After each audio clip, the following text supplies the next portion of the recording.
Crypto products and NFTs are unregulated and can be highly risky. There may be no regulatory recourse for any loss from such transactions. दोस्तों पिछले कुछ हफ्तों में बड़ी सारी crypto currencies को एकदम ही रोलर कोस्टर राइड पे जाना पड़ा मार्केट में। इस परिवर्तनशील काल के बीचों बीच कई एसेट्स को अपने निवेशों में से फंड्स को निकलते देखना पड़ा डीफाई यानी कि डिसेंट्रलाइज्ड फाइनेंस के जगत में। जो कुल मूल्य होता है किसी भी डीफाई प्लेटफॉर्म पर उसके स्मार्ट कॉन्ट्रैक्ट्स के भीतर, उसको टोटल वैल्यू लॉक्ड या फिर टीवीएल भी कहा जाता है। अब भाई टीवीएल जो है ना वो कुल मात्रा है यूजर फंड्स की जो कि जमा हो किसी डिसेंट्रलाइज्ड फाइनेंस प्रोटोकॉल के भीतर। इन फंड्स को प्रोजेक्ट के अंदर निहित किया जा सकता है कई सारे कार्यों को करने के लिए, जैसे कि स्टेकिंग करने के लिए या फिर लिक्विडिटी पूल्स बनाने के लिए या फिर लेंडिंग करने के लिए। तो दोस्तों जो टीवीएल का मैग्नीट्यूड है असल में वो एक मेट्रिक है जो कि दर्शाता है कि कोई डीफाई लेंडिंग या स्वैपिंग ऐप जो है वो कितना प्रसिद्ध है एक्टिव और मंथली ट्रांजैक्शन करने वाले यूजर्स का ध्यान आकर्षित करने में।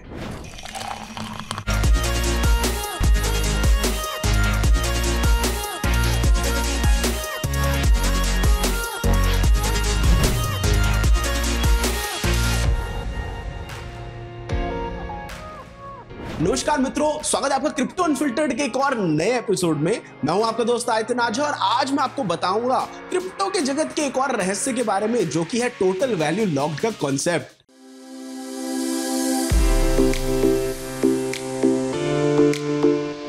दोस्तों ऐसे लॉन्ग टर्म पर्सपेक्टिव से देखा जाए तो क्रिप्टो इंडस्ट्री वैश्विक रूप से फल फूल तो रही है, पर हम कैसे पता लगाए कि भाई डीफाई में इन्वेस्टमेंट के तौर पे कौन सा प्लेटफॉर्म बढ़िया है या फिर नहीं है। अब भाई यहाँ पे हम जैसे लोगों की दिक्कतों को सॉल्व करने के लिए आता है टीवीएल, जो कि एक्चुअली में क्रिप्टो के जगत में टीआरपी के समान है। तो अब भाई जितना किसी डीफाई प्लेटफॉर्म का टीवीएल ज्यादा होगा उतना ही उसको बढ़िया माना जाएगा। एक और जहां मार्केट कैप का अंदाजा लगाया जाता है किसी डीफाई के एप्रिसिएशन का एक्टिव और पैसिव इन्वेस्टर्स के बलबूते पे, वहीं दूसरी ओर टीवीएल जो है वो एक डिफरेंट कॉन्सेप्ट है। टीवीएल जो है वो ये दर्शाता है कि कितने एक्टिव यूजर्स हैं किसी एक प्लेटफॉर्म के और वो कितना प्रसिद्ध है। और असल में यार टीवीएल एक बढ़िया मैट्रिक है किसी भी प्लेटफॉर्म की दृढ़ता की परीक्षा लेने के लिए। अब भाई अगर किसी व्यक्ति को किसी डीफाई प्रोजेक्ट के फ्यूचर पोटेंशियल का आकलन करना हो तो वो मार्केट कैप को देखेगा ये पता करने के लिए कि भैया ये कितना आगे जा सकता है। पर वहीं अगर उस व्यक्ति को उस डीफाई प्रोजेक्ट के करंट स्टेटस को जानना है तो वो अपनी दृष्टि टीवीएल की ओर घुमाएगा। हाल ही में नैस्डैक के दिए कथन के अनुसार टोटल वैल्यू लॉक्ड यानी टीवीएल की गणना करना बहुत ही सरल प्रक्रिया है। अब भाई अगर हम उदाहरण के तौर पर कहें कि कोई एक निवेशक है, वो कनेक्ट करता है अपने वॉलेट को एक डीफाई प्लेटफॉर्म से और डिपॉजिट करता है $1000 के क्रिप्टो एक मनी पूल में ताकि ट्रांजैक्शंस को वैलिडेट कर सके उसके नेटिव ब्लॉकचेन पर, जो कि एक्चुअली में स्टेकिंग की प्रक्रिया है, और फिर वो रिसीव कर सकता है रिवॉर्ड्स को। अब फिर यही व्यक्ति जो है एक्स्ट्रा $1000 के क्रिप्टो के रूप में इंटरेस्ट के लिए सेम प्लेटफॉर्म पर दे दे और फिर वो और एक्स्ट्रा $1000 की कॉइंस दे दे एक मनी पूल में ताकि ट्रेडिंग लिक्विडिटी वो दे सके ऑल्ट कॉइंस के बीच स्वैप करने के लिए। तो यार अगर यही एकमात्र बिजनेस था जो कि उस डीफाई प्लेटफॉर्म के पास था तो उसका जो टीवीएल यानी कि टोटल वैल्यू लॉक्ड है वो $3000 के करीब होगा, जो कि उस सिंगल निवेशक ने अलग अलग फॉर्म्स में वहां पे इन्वेस्ट किया हुआ है। अब भाई नैस्डैक के कथन अनुसार सबसे बढ़िया यही है कि ऐसे प्लेटफॉर्म्स का प्रयोग किया जाए जिनकी जो टोटल वैल्यू लॉक्ड है वो $1 बिलियन से ऊपर हो और जिनको की ऑडिट किया गया हो ब्लॉकचेन साइबर सिक्योरिटी फर्म्स जैसे कि सर्टी के द्वारा। अब भाई जो इथेरियम का ब्लॉकचेन है ना उसका सबसे ज्यादा टोटल वैल्यू लॉक्ड है उसके डिसेंट्रलाइज्ड एक्सचेंजेस में और लेंडिंग प्रोटोकॉल्स के अंदर।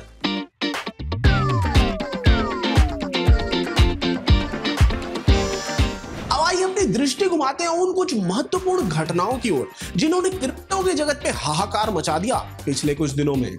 ओपनसी एनएफटी मार्केटप्लेस ने एक लॉन्च पैड अनाउंस किया एनएफटी क्रिएटर्स के लिए, जहां पर वो अपने डिजिटल कलेक्टिबल्स को बिल्डअप कर पाएंगे एक इको फ्रेंडली सोलाना ब्लॉकचेन पर। ये जो लॉन्च पैड है ये एनएफटी क्रिएटर्स को नए मिंट्स को होस्ट करने देगा और बड़ी सारी अन्य पोस्ट मिंट एक्टिविटीज भी करने देगा और उनको साथ साथ कई सारी अन्य सर्विसेज भी देगा, जैसे कि प्री मिंट एक्टिविटीज होगी आपकी, पोस्ट मिंट स्केलिंग ऑप्शंस हो गए और सेकेंडरी सेल सपोर्ट हो गया और भी बड़ी सारी चीजें। क्रिप्टोकॉम जो कि एक एक्सचेंज है वर्चुअल एसेट्स के लिए, अब वो भी भैया बड़े सारे नए तरीकों को अपना रहा है ताकि वो बिजनेस ला सके अपने प्लेटफॉर्म पर। इतने सारे लंबे समय के बाद जब इतना सारा पतन हुआ और फाइनली अब जो क्रिप्टो इंडस्ट्री वापस एक उत्थान के रास्ते की ओर है, तो ये लोग भी अपनी स्ट्रैटेजी बदलकर इसका फायदा उठाना चाह रहे हैं। ये प्लेटफॉर्म जो है जल्दी गूगल पे सपोर्ट डालेगा अपने ऐप पर ताकि यूजर्स खरीद पाए क्रिप्टो करेंसीज को अपने फेवरेट पेमेंट ऐप की मदद से। लग्जरी फैशन ब्रांड गुची ने यूएस के कुछ स्टोर्स में एप कॉइन का उपयोग पेमेंट मोड की तरह अपना लिया है।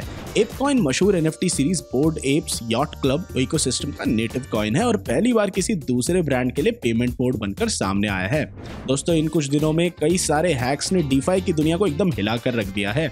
हाल ही में सोलाना ब्लॉकचेन पर बेस्ड करीब 8000 वॉलेट्स में से मिलियंस ऑफ डॉलर्स वर्थ के सोल टोकन्स को ड्रेन कर लिया गया एक हैक अटैक में। इस अटैक में इंटरनेट कनेक्टेड हॉट वॉलेट्स जो 6 महीने से ज्यादा टाइम से इनएक्टिव थे, उनको टारगेट किया गया था। जैसे हम पहले एपिसोड्स में डिस्कस कर चुके हैं, सोलाना डेवलपर्स ने भी अपने यूजर्स को बोला है कि वे हार्डवेयर या कोल्ड वॉलेट्स पर अपने एसेट्स की की स्टोर करें और हैक से बचे।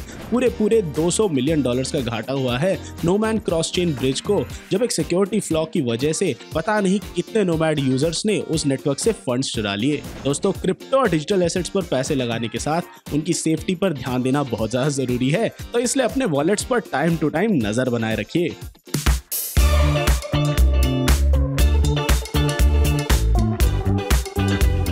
जुलाई का अंत आते आते जो क्रिप्टो सेक्टर की टोटल मार्केट कैप है ना, उसने $1 ट्रिलियन मार्क को पार कर लिया है। ज्यादातर प्रसिद्ध क्रिप्टो करेंसीज जैसे कि Bitcoin, Ethereum, Solana, Polkadot, Polygon, इन सभी ने बढ़त देखी जैसे जैसे मार्केट्स जुलाई के अंतिम हफ्ते तक पहुंचे। रोज छोटी छोटी बढ़त बटोरते हुए बिटकॉइन जो है वो $24,000 के अराउंड अपने प्राइस पॉइंट को ले गया। वहीं ईथर ने पिछले हफ्ते 60% की ओवरऑल बढ़त प्राप्त करी और इस तेजी से बढ़ते हुए प्रॉफिट परसेंटेज को एनालिस्ट्स ने मर्ज के रिलीज से जोड़ा है। दोस्तों, मर्ज इथेरियम ब्लॉकचेन का इको फ्रेंडली अपडेट है, जिसके रिलीज होने के बाद इथेरियम ब्लॉकचेन की पावर रिक्वायरमेंट जो है वो 99.95% से कम हो जाएगी, जो कि बहुत बड़ी बात है। स्टेबल कॉइन्स जैसे कि बाइनेंस यूएसडी, टेथर और यूएसडी कॉइन्स ने रोज फ्लक्चुएशन का सामना किया इस बीच में।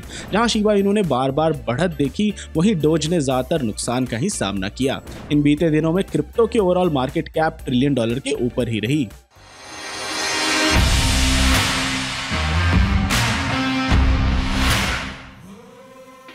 दोस्तों, पिछले 24 घंटों में मार्केट जो है वो 2.38% ऊपर गई है। इथेरियम जो है वो 2.37% ऊपर गया। एल्गोरैंड ने भी 3.41% की बढ़त देखी। बिटकॉइन ने 1.16% की बढ़त देखी। शिबा इनू ने यहाँ पर 0.85% की बढ़त देखी। सोलाना ने यहाँ पे 2.60% की बढ़त देखी। गाला ने 4.05% की बढ़त देखी। सबसे ज्यादा लूज किया IXX RLC ने 6.11%। न्यूमरेयर ने भी लूज किया 0.91%। तो दोस्तों, अगर आप शुरुआत करना चाहते हैं अपने क्रिप्टो के सफर की, जानना चाहते हैं क्रिप्टो के बारे में थोड़ा और, या फिर आप ट्रेड करना चाहते हैं क्रिप्टो में, तो आज ही डाउनलोड कीजिए कॉइनस्विच ऐप को, जिसका लिंक हमने नीचे डिस्क्रिप्शन में दे रखा है। तो दोस्तों, आज के क्रिप्टो अनफिल्टर्ड एपिसोड के लिए इतना ही। आशा करता हूं आपको सब कुछ समझ में आया होगा और आप भी टोटल वैल्यू लॉक्ड के कांसेप्ट को कहीं ना कहीं इस्तेमाल जरूर करेंगे। और मैं आपसे मिलता हूं अगली वीडियो में। Crypto products and NFTs are unregulated and can be highly risky. There may be no regulatory recourse for any loss from such transactions.